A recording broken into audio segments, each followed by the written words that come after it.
It is. Welcome back to the podcast that y'all have missed ever so much. I'm Retro Neo Ness, and I got my partner in crime here, Zelda I Hat am the Guy, Zelda Head guy, yes, my sir. dude. And this is Save by the Game podcast, where we talk about everything retro gaming, life, and everything in between. But my man Zelda here has stepped, has stuck his foot in the pool, y'all. He's Now, it not a pinky toe.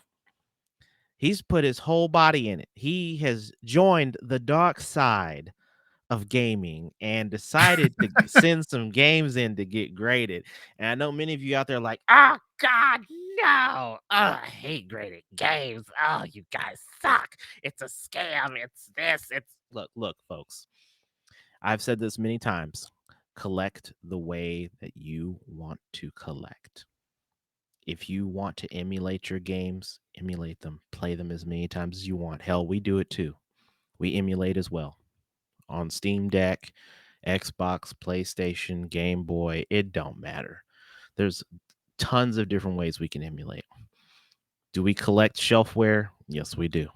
we Do, do. We very much do. tons. I mean, look at our backgrounds here, folks. Look at our backgrounds here. For those of you that are listening, just audio listening, when I'm talking about our backgrounds, we've got shelves full of video games that has increased our backlog to the point to where we probably couldn't play all these games in a year if we tried. Oh no, No yeah, way. no way. No way. No way humanly possible. So, uh we're talking about it, and I am not here to promote any company in general, not CGC, not WADA, not VGA, or whoever else is out there that might do that stuff. Mm. But my main focus, and I'm not here to justify why I do it. I think I've gotten to a point to where now, um, if I allow the insecurities of other people to dictate how I play and how I collect video games, that's going to cause some mental instability in my life. And I don't need that. So I say that with love, you know, there's going to be people that hate graded games. Perfectly fine. That is your opinion. There's going to be people that hate people collecting games and putting them on their shelves. Perfectly fine. That is your opinion. There's going to be people that hate you collecting hard copy and not just going full digital and emulating. I can do all this on my PC. I can do this. I can do. Hey, that's your prerogative. That is Yep. your opinion. But we have to talk about the simple fact that there are people out there that love to collect shelfware, that love the visual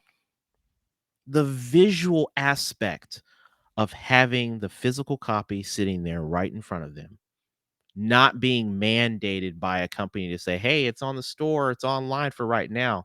And then 2 years later, it's gone. Poof, it's gone. You've spent your Mhm. money and it's disappeared. No way of being able to play this game unless, guess what? You have a physical copy.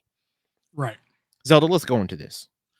Yep. I mean, I agree, man. Like, so I've been on the fence a long time about grading games. Right. Mhm, I wasn't sure if I wanted to spend the money and things like that. mhm, And mhm, to your point, man, I mean, there's a group of people out there that can be, relatively toxic about the whole thing. mhm, mhm, I'm in a as you are. I'm in a several Facebook groups for collecting, and whether it's high end or low end or whatever. And I scroll past at least one or two posts a week where someone's posted they got games graded, and lo and behold there'll be comments, whether it's laugh emojis or people saying that oh, you're ruining the collecting hobby because you're hoarding these games and keeping them sealed. I'm like, bro, if me getting a game graded, there's thousands of copies of these games. There's no shot that me having a sealed one is stopping anybody from playing the game or mhm. having a copy of it. That's just ridiculous to me, in my opinion. It's about just doing it because you want to do it. Like, if you want to grade games, some people grade games to hopefully increase the value as an investment somewhere down the road. Hey, that's their prerogative. Me personally, I don't. I mostly just wanted to do it for the experience for the first time, Yeah, yeah. and like you said, we this is about displaying these games, and these are kind of our antiques, you know? It's like telling somebody, "I can't believe you got that coin graded. You should have spent that 50-cent piece to buy a candy bar." Like, no, that's not the point. Yeah. So, That it and to this point, there's it's not just video games, folks. It's not mhm. just trading cards, Pokemon cards, baseball, football, basketball. It's not just coins. It's not just antique vehicles and cars. We have entered a world where everything humanly possible out there can be a collectible. Yeah, Hell, perfect example. The first gen Apple iPhone. The first iPhone, y'all. It's what, 2007? 2007-ish, I think, yeah, 2007. somewhere in there. Mint in the box, never made a phone call, text message, sold at an auction for $190,000. Okay, that's This is that's wild. a phone that no carrier probably is going to give you service for. One, you're going to have the most pixelated whack photos Oh, you could ever dude. possibly have. I remember these first phones. I mean, they looked like what if anyone is old enough to remember what the original iPod looked like, this is what the MP3 grew into, Oh, right? You remember man, those yeah. The little iPod Touch. iPod Touch and Yeah, the iPod screen and I mean at one point, they were inseparable. You couldn't tell mhm, between an iPod and an iPhone. They looked identical at one yeah, point. yeah, that's true. But the fact of the matter is that we as a society of hoarders, collectors, enthusiasts, whatever you want to call any of us, find value in pieces of material items, stuff that we are not going to be able to take with us, folks. Yeah, We have found material items of value that bring us happiness and provide. Would I spend $190,000 on a phone that I would never use? Hell no. I would not. But somebody out there will. yep, There's always a buyer for something. Always. Same thing in video games. I guarantee you that the individuals that were auctioning or bidding on that phone probably don't buy video games. I could be completely wrong. I could be completely off base. But yeah, let's say video games are not the items that they invest in and they say, "Hey, that's the first iPhone that has nostalgia to me. That has memory." Man, I remember when I first got my first smartphone. I remember that. I remember same. where I was living. I remember the time I was in college. I was in high school. I was in elementary school, depending on who you were. You know, you might have been balling back in those days. Parents like, here's your phone, son, daughter, son, whatever. But we have gotten to a point in just society where there's material items out there that just have monetary value, and the sky is the limit for these things. Now, I say all this to say this. That does not mean that every single dang video game that gets graded is going to be worth $190,000. No way. No, No not at way. all. No way. And because of that, I also say this. The reason why I do it, and again, this goes back to me. I'm not making a justification as to why I collect, but I'm going to make this statement here right now. The reason why I get some games graded is because they have sentimental value. They bring a memory from the past that I found so dear to my heart that I said, I want to encase that. Each time I get a game graded, that is my little mini time capsule with that game. Outside of the two or three that I did for science, those are just crap games that I just Yeah, got graded for testing. But everything else has a value of memory, nostalgia, and meaning in video game history in my life. That's what it means to me. Now, There are other people out there that do it for monetary reasons only. Mhm. I'm gonna make this quick flip. I'm gonna get this graded. Boom, I made 200 bucks. Boom, I made $10,000. Boom, I made $1,000,000, depending on what the market's looking like. That there's going to be a different level of individual depending on where you're at. It doesn't matter what spectrum you're in. Same thing with a cell phone. Somebody dropped $190,000. What could that same cell phone sell for in 5 years? No idea.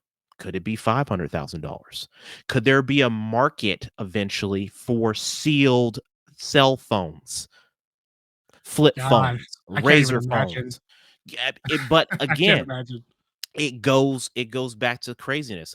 Our parents, when they were growing up and they had the old Pontiac, Cutlass, whatever, Camaro, Corvette, they had no idea that these cars were gonna become classic antiques that were going to be worth money, and people were going to auction and, "Oh, it's authentic, everything is original, $500,000." What? For a car that doesn't even have AC? Why? But it's a thing. It's a thing for everything. So I think in Zelda, I'm gonna chime in on I want you to chime in on this part right here. Okay. When when did it become when did the video game society, the community as a whole, become so toxic over fellow collectors who just like video games? When did this happen? I think it's something that's been brewing for a while. It so I experienced it a bit just, before graded games really started to, really become popular. There are people that just, some people are just haters, man. You know what I Mhm, mean? Like, mhm. and oftentimes in groups, a lot of those people get weeded out, but sometimes in an entire group of people, it's just toxic. It's better for you to just leave that group. Um, so whenever like, the big WADA scandal happened, right? The pandemic hits, the whole thing with WADA and heritage auctions kind of gets exposed by Carl Jobs. If you have not watched that video, you should definitely go watch that video. It was Carl good. Jobs did an amazing job kind Yep, of breaking down everything. He broke it down in a pretty objective way. He kind of yep. just laid out the evidence and was like, you decide for yourself whether or not you think this is shady. That kind of started a fever pitch, right? Heritage Auctions and WADA start, putting out that, hey, this game's worth $1 million. You know what I mean? Yeah, They went on Pawn Stars. They were, kind of working with Heritage Auctions, grading their own games and then auctioning them off. And it was a whole thing that kind of got the community in an uproar because news articles and stuff would come out saying that a copy of Super Mario Brothers just sold for $100,000. People started to misconstrue that as their regular copies of this game are now worth more money because this sealed one sold for this amount. What they don't understand is that even though, yes, you can find a copy of Mario Brothers anywhere in any game store that you want, and you may even be able to find a couple of complete copies of it, in the box. It gives another tier of rarity to it to find it sealed. And then you go into another tier of rarity based on its condition, right? So it's and one of those variant. things where, and variant, yeah, Yeah. it's one of those things where I think a lot of people that were like trying to get into the hobby, or were kind of in that midpoint, they ended up getting like priced out of it by several different factors, the pandemic being one of them, the rise of graded games being another. And because it's kind of so easy to just point all the blame at WADA and grading games because that was the big hot topic at the time. But people equate that WADA and grading games has spiked the price of video games. It's just easy to tunnel vision on that and just blame that for the reason that you've been priced out of the hobby that you wanted to get into. And that will breed toxicity, right? No one wants to get priced out of this thing, so I think that's a lot of it. I agree. I think we saw a spike in a little bit of everything, Yeah, right? I yeah, mean, because you this is what happens when you tell the entire planet, "Hey, guess what? "You need to stay in the house." Like, "What? Mhm. This is the first time ever in life, like, you're mandating that I can't go out for Right. this. You can go out for your necessities, and we want you to work from home." And now a society of human beings that are generally social individuals. I mean, there's some of us that are a little antisocial, but that's no problem there. But for, the 95% of the planet that likes to get out and be social butterflies and talk to amongst and walks amongst each other, we're trapped in the house. And what else do you have to do with yourself? You're finding old hobbies to keep you busy. Mhm. Video games, card collecting, board games, Yeah. Yeah. everything. Just a little bit of everything. And I think what happened was a little bit of the I fit in the genre of collectors that hopped in during COVID, right? You had been doing this many years, a full decade prior to Mhm. this ever happening. Yeah. So you were accustomed to seeing prices for games that I was searching for dirt cheap, even if they were complete in box. Yeah. Like, oh yeah, I got this for 25 bucks at, this store. Well, I go to that same store, and if I were to come across that same exact game, similar condition, now that's quadrupled in price because the demand for that item has increased. And I mean, it is what it is. We saw housing market go through an insane boom. Oh, wow, yeah, for Like sure. I had neighbors that had just moved in across the street, right next door, paying they paid market price for a brand new build home, brand new build. And halfway through the pandemic, were selling their homes for Mhm. double, and Oh, people yeah. were paying cash for these homes, sight unseen. I'm like, "What? This is the world we live in now." Now, reality's starting to settle in again. Everyone's out and about again, and this has been some time. And I know we've had the whole pandemic conversation. Yeah. It's a burnout, right? That's not an excuse to why the market is so hot. I will say this. If you look on price charting, and this is just one application, and I'm not advertising anybody, but I use price charting, not for, oh, this is the value of this game. I don't. It's a good eyeball into a portion of the market, right? Which is eBay. That's one portion of the market where games are being sold. That's not everywhere, right? We're not talking about private sales. We're not talking about Facebook Marketplace. We're not talking about Macari. We're not talking about Craigslist.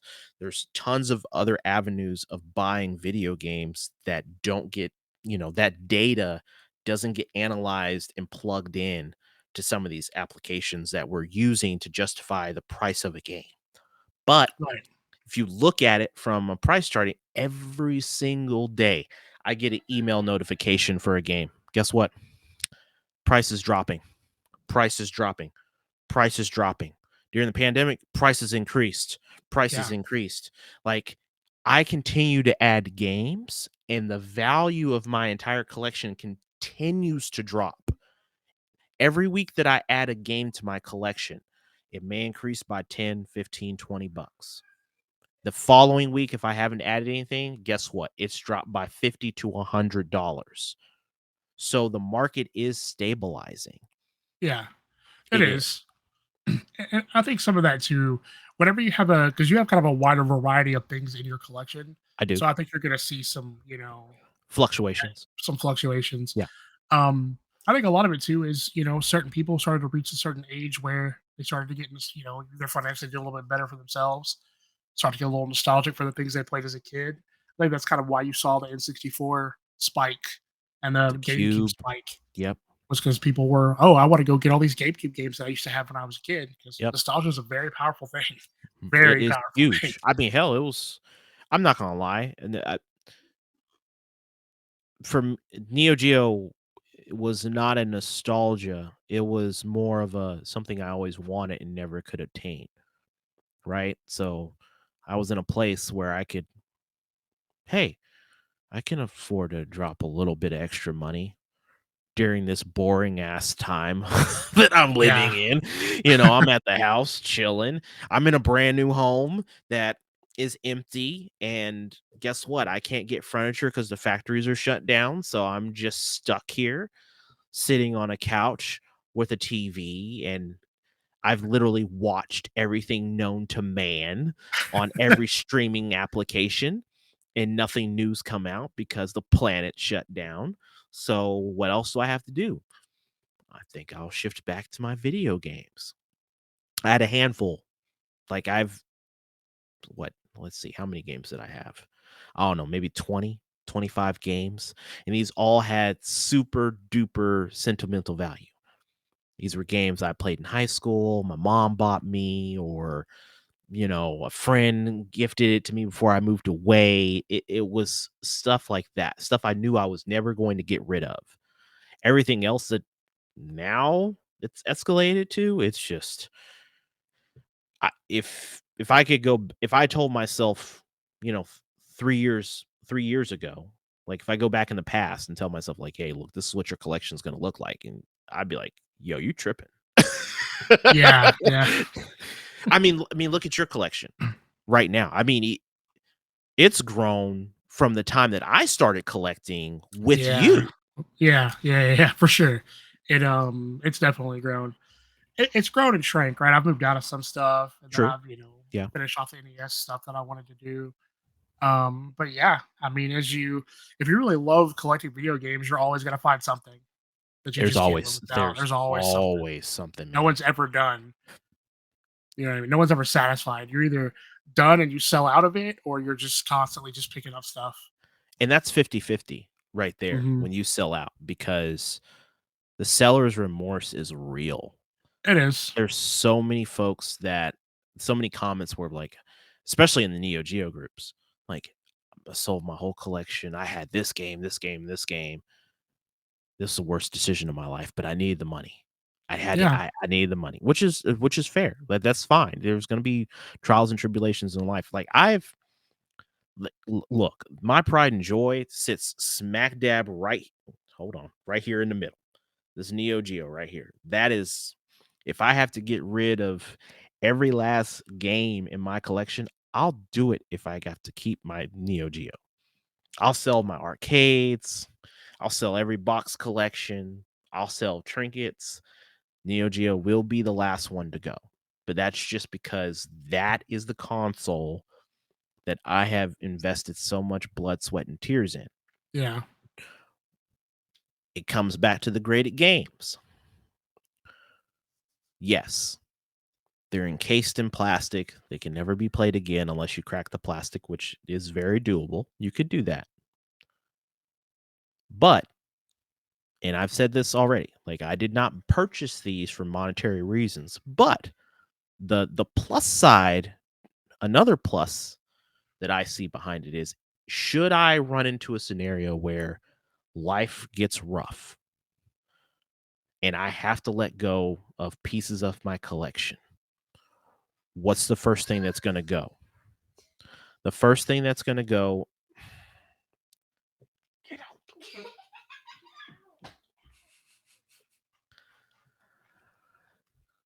the first thing that's going to, well, I have to cut that out. Sorry. that's fine. Zayden, go. The first thing that's going to go is the graded games, because there is a definite market for graded games. I can sell those, and it's no sweat because I'm not playing them. They have a grade, they've been certified, all these. There's definitely a market of individuals out there that will buy those games. Will it be whatever the market price is? Probably not. Who knows? I'm not going to put it on some auction house. Rather just throw it up on Facebook and say, hey, one of those little high end group, Yeah, and be like, hey, this is what I have. Here's what it is. Here's how long I've had it. Let's make a deal. That's yeah, what it is. yeah. I mean, that's very true. I think I'd do the same. If I was gonna have to sell out, I'd probably sell the graded stuff first. Depending. I don't know if I would sell Star Wars. I'd have to go get a cart for it to keep my NES set. Because this is my Oh, that's your only copy of Star copy. Wars. Yeah, now it is. Yeah, I have to go get a cart for it. Oh, I didn't know Um, that. mhm, go get a cart for it. If Oh, I then so yeah, I that definitely can't go anywhere, well, right? I just have to get a cart. I have to get a cart first, and then Well, yeah. go. Ye so let me ask you this question, right? Because I mean, we talked about graded games, and we talked about how life has been over the last, 3.5 years of collecting and individuals that have come into the space, left the space. Have you run across individuals directly who don't like the way you collect?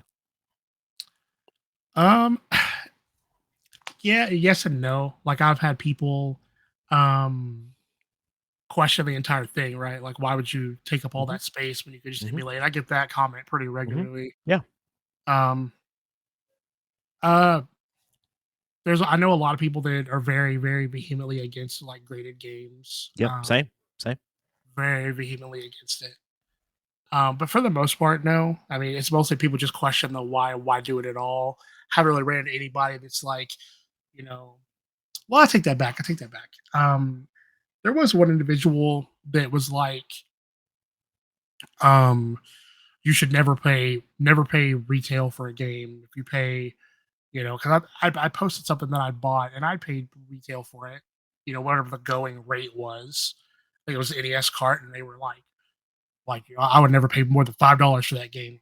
Well, I mean, you probably ain't buying it. This person's hung up because they found a copy of like Panic Restaurant for $5 one time, and Yeah, now but that's that's like not their going normal. rate for yeah. That's That's the not exception. normal. Like Right, that's an $800 game. Like we got folks out here finding copies of Earthbound at Goodwill, and you know that's not a normal thing, and that's a it's not. great, but it's awesome to see those things too, because that means that those types of stories are still available. Those opportunities are still available for collectors out there. The Yeah, difference is the people that are complaining about, like, oh, you no, you can't do this and you got to do that, like, you're it's a grind. it is. The whole collecting scene, like, if you're, like, after a specific game and you just don't wanna wave the white flag and fold and say, "I'm just gonna go to eBay, and I wanna find this out in the wild," the grind is real. You have got to get your butt up out of the house, and you have got to do some driving. You have Yeah, got to go do some hunting. You've gotta drop out of your comfort zone, hit your garage sales, all this stuff. If you're not doing that, and if at the end, I'm gonna put it this way, because not I'm not gonna get gangster. I'm not gonna get gangster here. But if you ain't putting in the footwork to go out here and search, you can't talk to me about nothing. You can't sit. You don't know my life. You don't know me. You sit here and you see a video, you hear a story. That's great. You see all those things because that's what I present to you, the viewer. You're watching that. But you don't see the weeks on end where I don't find anything. yeah, That's that's not good television, folks. Nobody wants to see someone strike out over and over and over again, but that happens. That is the 90% of the time scenario for every single collector out there, even the ones that aren't advertising this on YouTube or Facebook or Instagram or whatever social media platform that they have. They just say, "Okay, today was an L. On to the next one." That's what it is. yep. But That's very true. when we do run into a scenario where we find that grail game, of course we're going to sing from the mountaintops because we're super excited. That is those things, you'd be lucky if that happens to you once a year.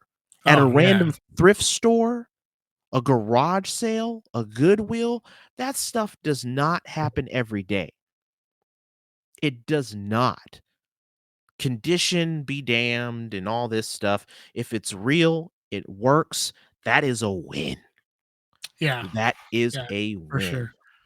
Yep, that's 100%. And I think that's what a lot of collectors that are like disillusioned and jaded with the hobby now, because of prices and all that. I think a lot of it, what it is for them, is that they didn't really enjoy the hobby as much as it was that dopamine hit for about from finding a game that's worth $100 for $5 at a thrift store. You're just not gonna find that a lot anymore, and Oh, it's to the point now where people are like, I've seen people fake it. Like, look what I found at like Goodwill, and I'm like, bro, that's a stock photo from somebody else's post a couple of weeks ago, that's so lame. and I don't get that. I don't either. But it's gotten to the point now that people are so skeptical that now if you did find a crazy game at a garage sale for $1, no one's gonna believe you. You gotta have receipts. Yeah, even if you You have the got receipt, they're not gonna believe you. yeah, yeah. Oh, it's fake. It's AI. Like, whatever, you didn't do that. Like, oh, It's I bet you did. Photoshop. Yeah, it's I mean, you're damned if you do, damned if you don't, to yeah, be honest. And at the end of the day, if you believe me, you believe me. If you don't, you don't. It is what it is. It's sitting right here in my collection at the end of the day. I know it's real because I have it. yeah. You know what I'm saying? But this isn't an attack towards individuals that are against whether, collecting or grading or whatever. I'm not talking about reselling because that's a completely different beast. I don't Yeah, resell. I don't do any of that. I don't the most I'll do is some trades. I'll trade with some, individuals, and I'll do some trades with, some retro stores that I know will give decent trade value. That's about it. That's about all I'm going to do. But when it comes to, oh, I'm gonna buy this game and I know it's got some monetary value and I'm gonna go flip this on, eBay or Amazon. Hey, for those folks that do it, you gotta make a living. More power to you. You yeah. gotta pay the bills. Do what you do. For those that bash those individuals for doing that, again, that it goes back to, is it hurting your lifestyle at the end of the day? Is it No, hurting your day? Did it give you a headache? Did it give you the bubble guts because someone found this game, they posted it, and they're gonna flip it for, $50 more? You don't have to buy that game. you You don't. don't. Yeah, You don't. somebody out there is going to buy it, and then you're gonna be mad at that person for buying. Well, that person didn't know. Everybody has access to internet. Google is free. Internet access isn't, but Google is free. It's Yeah, easy to type in a search and start doing some due diligence. Hell, I did that. I mean, I didn't know about all this stuff 3 years ago. I mean, I knew video games, but the ingrained detail behind collecting all this, I asked you many questions about collecting. You knew nothing of Neo Geo, so I had oh, I had to no. do that on my own, and I'm still learning to the day. PlayStation 2, I knew, and NES stuff, I definitely come to you because you're my NES guru. You're my NES guru. Like, "Hey, is this a good price?" "Nah, that's too high." "Cool, pass. I'm good. Yeah. On to the next one. I'll find one cheaper." Oh, Right? It but for those of you that are running into scenario where you're running into some insecurities, right? You're feeling a little you're feeling down at the fact like, "Man, I can't find these games," or "I don't have this kind of cash to drop on these things." It goes back to this. It is a grind, right? Because there was a time, and Zelda will tell you this, there was a time where I couldn't even afford one game. yeah.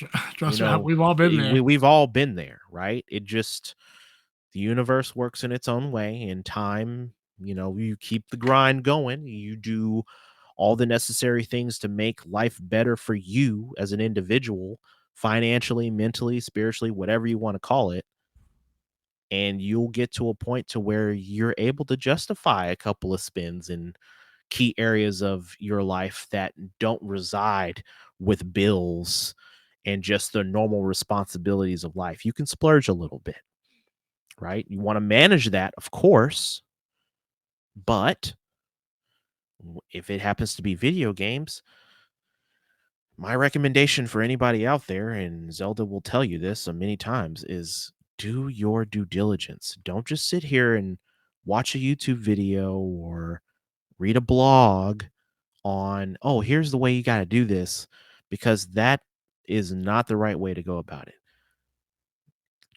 Fact check multiple sources. Hell, the stuff I say on a YouTube page or on a podcast could be right today and wrong Wrong tomorrow. tomorrow. Yeah. Yep. That's how this industry changes. That's how video games change. Information about a certain game could be completely factual right now, but the way the market's fluctuating, it could be wrong. Like we're like, oh Yeah. man, this is an $80 game. I just can't believe I got it for $20. Well, tomorrow it's a $5 game because it crashed. It is what it is. Yeah. I mean, supply and demand. Yep. Video games are not immune to supply and demand. Oh no. They're just No. not. And that, that supply and demand can be different versus, depending on what it is. Like nobody could be looking for carts of Super Mario Brothers 3, but everybody could be looking for a box for it. Yeah. You know Yeah. what I mean? It's just one Yeah. of those things. It could be that. Yeah, it could be a manual, an insert. Yeah. It could be the simple stuff. Like I have all that stuff. I just need this piece and Right. I don't have that piece. I need a manual for a Neo Geo game. Am I ever Yeah. going to find it? Never say never. But yeah, I'm I mean, not going to say never, but it people, is, yeah, yeah. And people oftentimes too, like you mentioned resellers, people blame resellers too for prices. And it's not, resellers do add value to gaming, I think, because most of the time when you go to a reseller, there's a guy I buy stuff from all the time. It's a reseller. He has his own LLC. I don't know if that's what he does for a living, but I bought a ton of stuff from him. Cool guy. But he's a reseller. He buys collections and he resells them. He's constantly posting a huge mail day of 50 box GameCube games or whatever. He's constantly buying collections. But people like that add value because it's someone you could go to and you could sell your collection to. Are you going to get 100% of its value? Obviously not, because this person's trying to make money. But right. you're going to get more than Game Exchange is going to give you. You're going to get more than Oh, Vintage Stock is going to give you. yep. And they'll buy everything from you. You don't have to worry about, sure, you can go and Piecing it piece it out. all Yeah. out and working with people and shipping out games here and there. What they offer for people who want to sell their collections is convenience. You're going to pay a premium for that convenience. You're not going to get, you might get 60% of the game's value, 65% of the game's value because they got to make money off of it. But you have to ask yourself, all right, like, yeah, I can get 65% or 70% of my collection's value now, or I could, get 100% of its value over the course of 3 years. Yeah. Are you willing to pay that 25, 30% surcharge to just get rid of it all now? And, so I think resellers almost provide a service in that regard if they're not like scummy, right? Give people good prices for their games. Yeah. You're still gonna make money. So Conditions another thing too, mhm. because I think there is a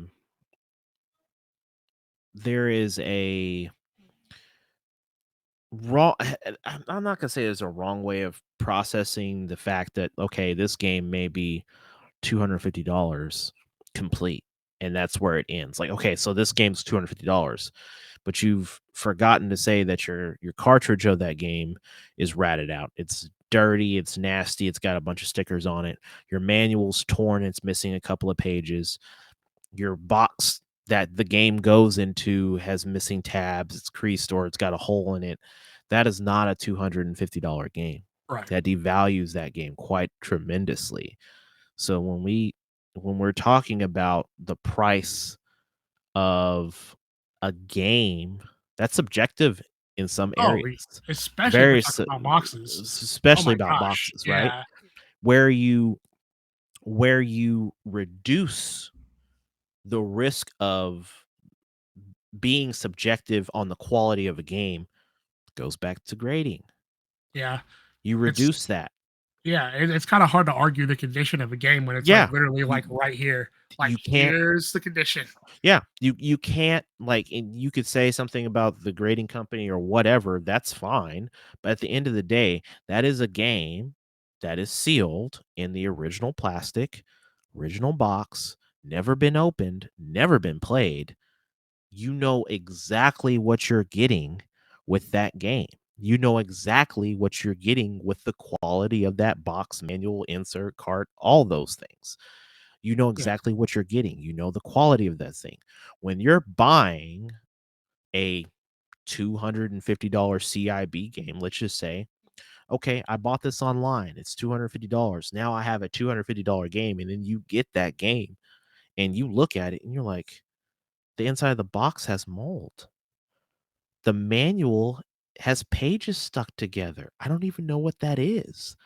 The cartridge, I don't even know what happened to the contact pins. I've been trying to clean it with an eraser, some alcohol, and it still doesn't play.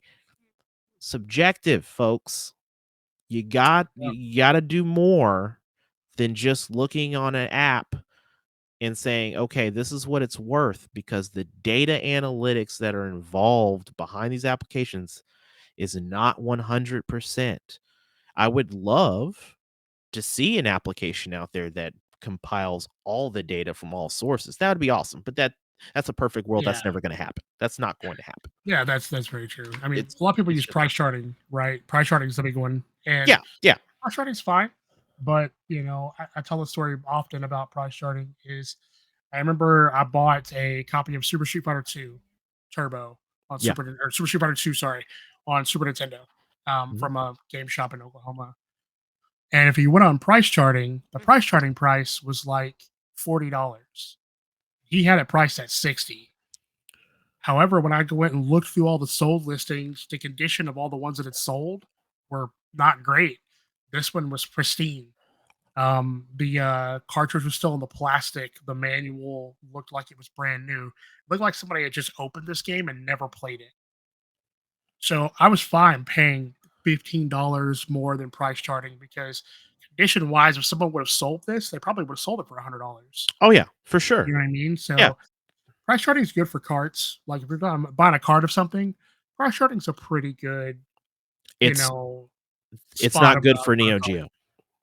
Bro, It Neo Geo, I mean, this is this whole. it's not good for Neo No Geo. And one's I'll buying Neo Geo carts though, right? well, no, I'm just talking about just CIB in general. It's not Oh, good because the data behind it, the problem is a lot of people just don't understand the Neo Geo console, right? Because you've got MVS, which was the arcade, you've got the AES, which was the home console, and then you've got the differentiation between the Japanese version of the game and the US version of the game. And then you have homebrews, and then you have conversions. These things don't get input into price mm, charting. So yeah. when you have, let's say you have a Garo Mark of the Wolves, which was the last Fatal Fury that was done, fighting game, folks, that was done on the Neo Geo. Okay, fine. If you look on eBay, you don't see any sold listings for a US version. You see Japanese. But when you go on the Neo Geo column within price charting and you look at US sold, all you see is Japanese. Data Mm, skewed. Your data's screwed up. Look at Metal Slug. Data screwed up. You can go down the entire list of games and you'll see there's a mix of US, Japanese. That's incorrect data because your pricing structure between Japanese and US is substantially different in yeah, price. So, yeah. it's just one of those things. That, and I think with stuff like Neo Geo, the sales are so few and far between that it's really hard to price chart it, Man, right? there's When so many sales, bro. are there? It's Because I figure for it's games like it's Mark of the Wolves just and all that, like, well, I mean, so here's the differentiation here. Like when you're or if we're talking about US version, especially on some of the later titles like Mark of the Wolves, there weren't a lot of US based insert manual cart versions made, right? So you're talking about maybe high hundreds, maybe 1,000 copies of the game, especially in the later titles. Okay. The Japanese versions have tons more because the market was still there for that. mm, The US, there wasn't a lot of people buying these games. I mean, by the time Mark of the Wolves came out, hell, Dreamcast was out. I mean, we're talking about a 14-year-old console that started in 1990 and ended in like 2004. Like Mm. that's a long time. So when you think about it from that perspective, and you think about a market of gamers that couldn't afford it, and they're not going to buy it, but they could buy a port on Super Nintendo, Sega Yeah, Genesis, whatever. I'm just going to play the game over there, and it's cheaper, and I still have money to buy more games. That's what happened. And now you run into this risk. You run into this really niche market, and Neo Geo isn't the only one. There's tons of other consoles out there that are very similar in this regard, in terms of like, you don't have a lot of data behind how many copies of this version of the game were out, and that's across any console, right? We don't know, and then that speculation causes the price to spike, yeah, which, perfect example, that if we go back to Nintendo and we saw that crazy crap with that Super Mario Bros. With the yeah. sticker seal, and that was the only one that's out there that's known that was in this condition, and it sold for like $1.5 million. I'm like, I have no way of justifying if that's the only one out there, but I haven't seen another one come up. That's true. And I feel like with graded games, I feel like there's a lot more people selling than there are people buying. That, well, I mean, yeah, yeah, there's a A lot lot of that. more because a There's a lot of lot of people that. want to find games still to get them graded themselves. I feel like people don't want to buy now. It depends on what it is. Like stuff like Pokemon and Zelda and stuff like that that are really popular. That People will stuff, people will they'll buy buy that that. stuff. Yeah. But other stuff, The they're obscure not really games, gonna. not so much. Like a majority of my sealed collection, I'm the only one with those games on the pop report across Yeah, any company. If you look at any of the company's pop reports, or if they have them, if they don't have pop reports, silent plug for gamer stonks. yeah, They, I, I look at them just because they actually have like unofficial pop reports for CGC, since CGC doesn't have a pop report up. WADA has a pop report, and they update that stuff. And then VGA, VGA said they were going to put a pop report up like 2 years ago, and I don't know. I have no idea but they grade everything. They they even do. they grade Neo Geo, and I wouldn't even touch that with a 10-foot pole, to be honest. I have one sealed game, but I'm like, it's it. Eh, VGA no. between the three grading companies now, I've only experienced done any business with CGC. I've owned a game that was graded by WADA, but I didn't get it graded. I bought it as it was. Uh huh. Um, but experience with CGC has been was good. I just got my games back today. We went over them a little earlier. Yeah. Um, the experience was really good. I think that if CGC starts grading like big box stuff, that's the one thing that VGA does. Like you said, they'll grade anything. Yeah. Yeah. If CGC kind of starts to get into that market, I think they could really, take over. They'll definitely take some market share, for Yeah, sure, in that particular space, in the gaming community. Now, whether or not folks like that or not is completely up to them. Like, again, sure. I'm going to collect the way I want to collect, and I enjoy video games. I love playing video games. I love collecting video games. It's actually become a very therapeutic hobby for me, and I didn't realize that going game hunting on my spare time during the weekends was so therapeutic for me. Like, it's become like a normal thing. Like, to the point to where my wife's like, "Okay, I'll see you in a couple hours." Like, she knows. Like, it's become like just a normal routine. It's almost as routine as work at this point. Like, I'm serious. Like, it's Yeah. just like Monday through Friday, I'm working. Okay, cool. Saturday morning, I get up, 7, 8 o'clock. You think I would sleep in? Like, it's hard enough getting me out of the bed Monday through Friday, but Saturday morning, boom, I'm up. And I'm like, boom, I gotta get up.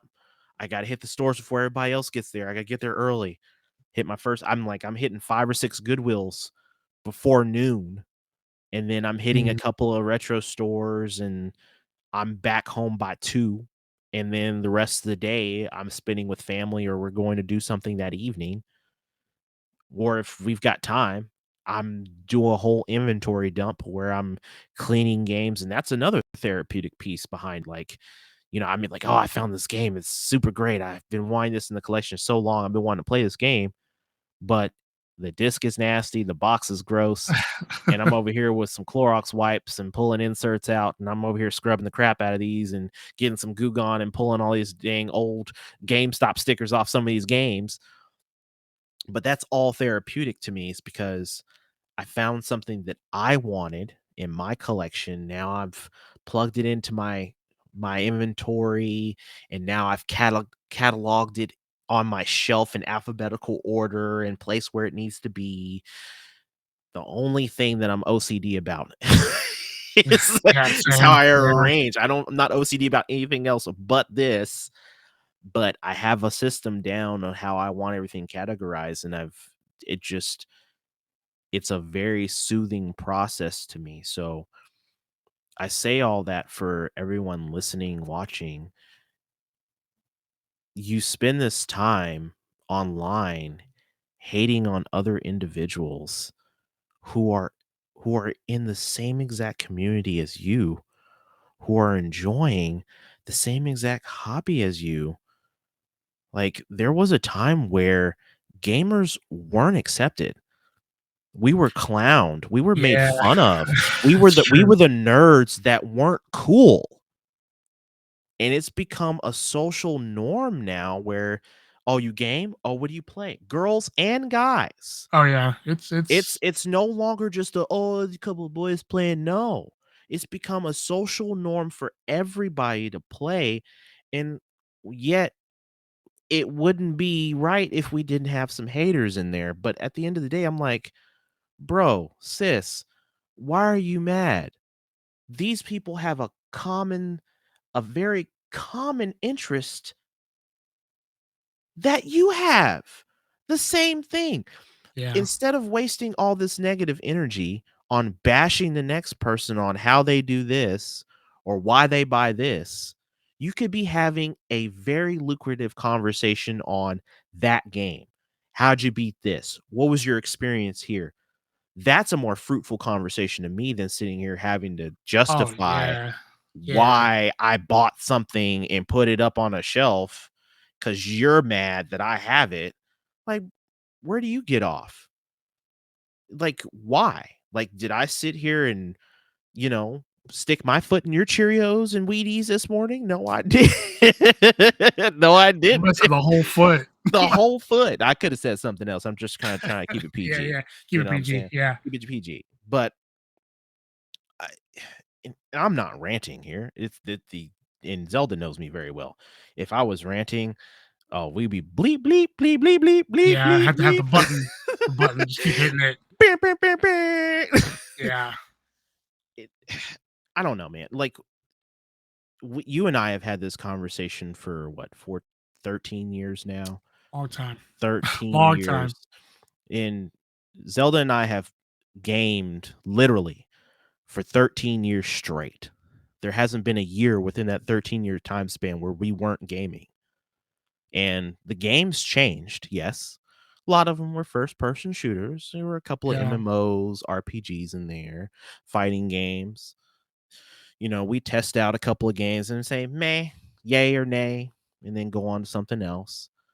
And the common thing while we were in a party chat, and this is amongst other folks that would come and go over the years that played with us, Zelda and I are the main consistent, and his wife, the three of yeah, us, we're the three amigos in gaming. The three of us always game together, and then there was always this circle of individuals that would pop in after a couple of months of being on hiatus, and then they're like, okay, yeah, I got life. Okay, cool, man, no problem. And then we get find a new group, and then they disappear, and we get a new group, and then the old group would come back, but we're always the three consistent. But the conversation was always about life, video games, and why this made us so happy. yeah. No, it's very true. Very true. That was it. Yeah. That was it. Very, very true. It's just talking about video games. I mean, it's no matter like what walk of life you come from, like video games is always if you two people enjoy video games, it's such a great common ground to have with anybody. Yeah. It just really is. I mean, it's you know, people spend enough time talking about all the things that are going on in the world, like politics and all that. Video games is something that you could just talk about. No one's gonna get mad. No one's gonna get offended. It's just Well, I for the mean, most part. I mean, like if you're kicking somebody's baby in the face, it's like that's their favorite game. And you're like, man, that game was trash. We're like, what? I can't believe you. Yeah, yeah, but it never gets like personal, right? Nobody Oh takes that no, personally. no, You know no, what I mean? never, never. This only when you grade games and collect a certain way, they take it personal. Yeah, Shots fired. No, I'm just playing, y'all. I'm just playing. No, yeah, I'm not. it's I'm serious. yeah, and it's that's one of like the double-edged swords about social media. Like, don't get me wrong, social media has done a lot more good than harm for me as far as collecting. Met a lot of cool people, been Yeah, able to buy a lot of cool stuff from same, people. same. But if you, especially if you grade games or do anything that's like taboo, you just have to be prepared. You're gonna get some hate. You just kind of have to just let it roll off your shoulder. Like, is what it is. 5 years from now, this conversation is going to be completely different. Probably, yeah, The conversation of graded games is it's going to shift, and I'm already seeing it shift because there are tons of individuals at the beginning of this. I'll go back 3 years. Like once the Carl Jobs video came out, that really shifted the thought hmm process because you had a lot of people that were on the fence, like, nah, I don't know about this grading thing. I'm not quite sure. I'm not quite sure. But the video came out and they were like, pitchforks, raw, no, yeah. down with the It, beast, right? there was a They lot of pitchforks there at was a my lot, opinion. but I say all that because 5 years from now, subliminal messages are a thing. And this isn't us giving you subliminal messages like, "Oh, you guys should go get your games graded." No, if you don't wanna do it, don't do it. But it's going to become a social norm, as I kind of pointed earlier to different things. It's becoming a normal conversation because there are collectors that I talk to that say, "Oh, I'll never get a game graded." And they've been saying that the last 8 months. Yeah, But then they may see me put a post out like, "Hey, I just got this game graded." And I've had people ask questions on Instagram. They've asked me directly on the page, like, "I'm against grading, but why do you do it?" Great question. it's a great I'm question. I'm I'm open for not just open dialogue on this. I'm like, "Hey, this is my justification behind it." I get games that I love, that I have actually additional copies of, that I've played, beaten, all those things, and they left a lasting impression on me as a gamer to a point to where I'm like, "You know what? I wanna get this game graded." And I also notated like, "Hey, out of the bunch, I have games that mean absolutely nothing to me, but I did it because I wanted to learn the physics, mechanics, everything, the equation behind how they grade, why they give certain, knocks on the numbers and why they give certain seal grades. I want to understand that so in the future when I send something in, I'm not a perfectionist, but I want something damn close. I want Yeah, it to be as high as possible. So if it's not, then I'm like, okay, well, that's just not the game that I need to send in. I have other sealed games. I haven't sent those in. Why? Because it doesn't meet my personal standards of sending in the game. Is the game great? Absolutely. I love playing it. I have an open copy of it as well, but I'm yeah, not going to send it because that particular copy just isn't the best condition for me to send out. If I find another one later on down the road, would I send it? Maybe, maybe not. Mm, yeah. I mean, that's true. I mean, the people that are against it, they're like, you shouldn't get your games graded. That's sealed game graded. Well, what else am I supposed to do with it? Am I supposed to just crack it open? I mean, why would I open it when I have I another have. open copy of it? Thank you. That and like one thing that one of the reasons that I decided to actually do it is because they come in these protectors. Now, like this thing is protected. Like Yeah. I don't have to worry about tearing the seal, Yep. none of that. And it's frozen in time. Like this reminds me of a time when I first picked this game up in the store. and couldn't wait to get it home and play it. Like that's to me, it's nostalgia in a way, especially with the game that you love, right? The other stuff that I got graded, for the most part, was just because I had it sealed and I want to keep it sealed and I wanted to protect it. But this was just I wanted to freeze it in time. I wanted to freeze this in time. Let me ask you this question, because there would be someone to ask this as well. If you wanted to freeze it in time, why didn't you just buy a regular acrylic case? Why get it graded? That's fair. Honestly, between regular acrylic, what do acrylic cases usually run for one? A nice Um, high quality one. a nice high quality one. From my research, generally anywhere between 25 and $50. Okay, I mean I paid $40 to get this graded, so There you go. might as well send it to somebody Yeah, else. Then you get this cool, and then they display really cool. I like the way yeah, it displays. yeah, There's information about the game up here as yep. well. One of the cool things that you can do, I noticed this on CGC's website, is if you want to have any other notations put on here, you can. Like if you want to name it as part of a collection, you can. So, I mean, these cases are nice. Overall, I think Wada's were felt a little bit more sturdy, but these feel fine. I mean, I don't think these are going anywhere. Well, you Um, had the old water case, right? yeah, that's true. Yeah, the new Wada cases look a lot more like this. Yeah, they're Um, the yeah. I mean, I'm not gonna lie; those new water cases look pretty nice. They look they do, they do, they look and really nice. the one thing really about CGC overall, like the process was great. Turnaround was about 10 days.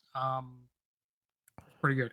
The other thing that I wish that they would do is I wish they would highlight the seal grade a little more.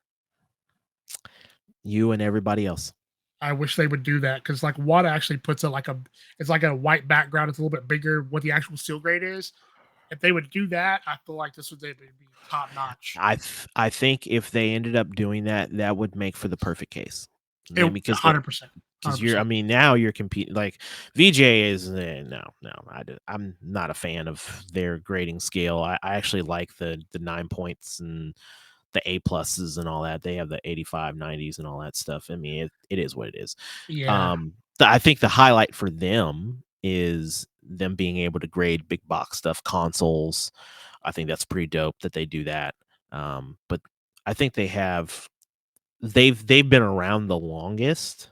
they have. Yeah, So for them, it's like they've got customer loyalty, and I've noticed it because there's a lot of folks that have been grading games for like years, like way before COVID ever happened, way before the Jobs video, all that stuff. We're talking about 8 9 years plus they've been doing it, and they have that loyalty because, well, they're the only ones there. They know the process. They're used to the process. They're accustomed to it, right? Versus someone brand new coming in. It's like, I want something more automated, something fast, quick. yeah, yeah. That's how I was.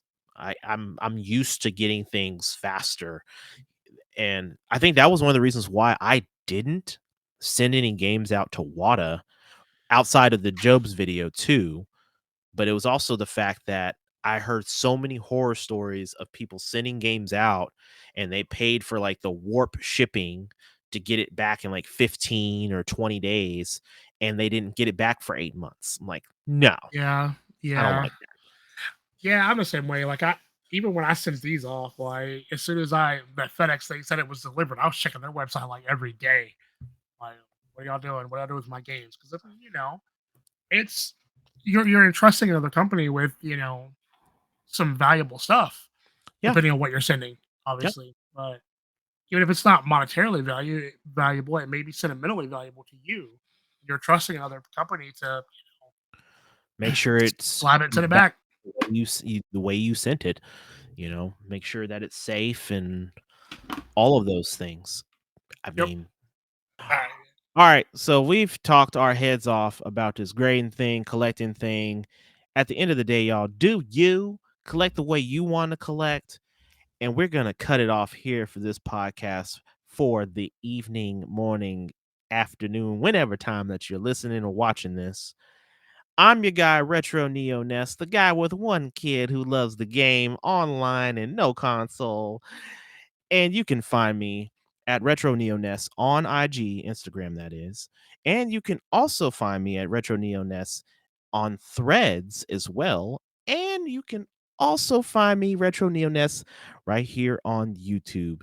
Zelda, let them know where you're at.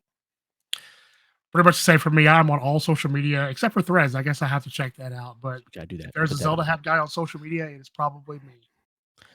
Awesome. Well, with that, y'all, thank you for tuning in to Saved by the Game. And we will call this a night, day, evening, morning, afternoon. Peace out.